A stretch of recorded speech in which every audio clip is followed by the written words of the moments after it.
பிஸ்தா பருப்பு. இந்த பிஸ்தா பயிர்ல இருக்கிற நன்மைகள் என்ன அப்படிங்கறத தெரிஞ்சுக்கிட்டா இது எவ்வளவு காஸ்ட்லியா இருந்தாலும் வாங்கிடணும் அப்படின்னே தோணும். பொதுவா உடம்புல ரத்தம், கூந்தல், சருமம், மூளை, கண் பார்வை இது எல்லாமே நல்ல முறையில இருக்கணும்னு தான் நம்ம எல்லாருமே நினைப்போம். அதுதான் உடம்புடைய வலிமை. இது எல்லாமே ஒரே ஒரு நட்ல இருந்து கிடைக்குது அப்படின்னா அதுதான் இந்த பிஸ்தா. பிஸ்தா உடம்புல இருக்கிற கெட்ட கொழுப்பை கட்டுப்படுத்து, நல்ல கொழுப்பை அதிகப்படுத்துது. இதுல என்னென்ன நன்மைகள் இருக்கு அப்படிங்கறத பாக்குறதுக்கு முன்னாடி இது என்னென்ன செய்யுதுங்கிறத பார்க்கலாம்.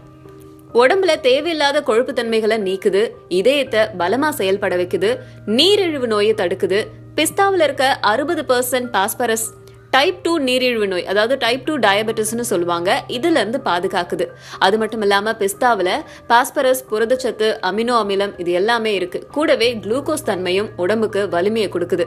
ரத்தத்துக்கு ரொம்ப ஏற்றது. ரத்தத்துல இருக்கிற ஆக்சிஜனை எடுத்து செல்றதுக்கு இந்த புரத சத்துல ஒன்னான விட்டமின் B6 தேவைப்படுது.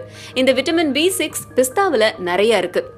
மூளை ஆரோக்கியமா செயல்பட்டாதான் நம்மளால சுறுசுறுப்பா இருக்க முடியும்.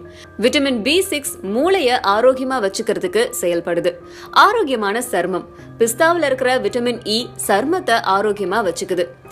இது ஒரு நேச்சுரல் சன் ப்ரொடெக்டர் அப்படின்னே சொல்லலாம். இது சாப்பிடுறது மூலமா சூரிய கதிர்கள்ல நம்மள தாக்காம காப்பாத்துதான். அதே மாதிரி புற்றுநோய். இதுல இருக்கிற விட்டமின் B6 ரத்த எண்ணிக்கையோட அளவு அதிகரிக்க உதவுது. இதனால வெள்ளை ரத்த அணுக்கள் அதிகரிக்கப்பட்டு புற்றுநோயிலிருந்து தொற்று நோய்கள் வரைக்கும் நம்மள தாக்குறது தடுக்குது. ஆரோக்கியமான கண் பார்வைக்கும் பிஸ்தா உகந்தது. வலுவான கூந்தலுக்கும் பிஸ்தா உகந்தது.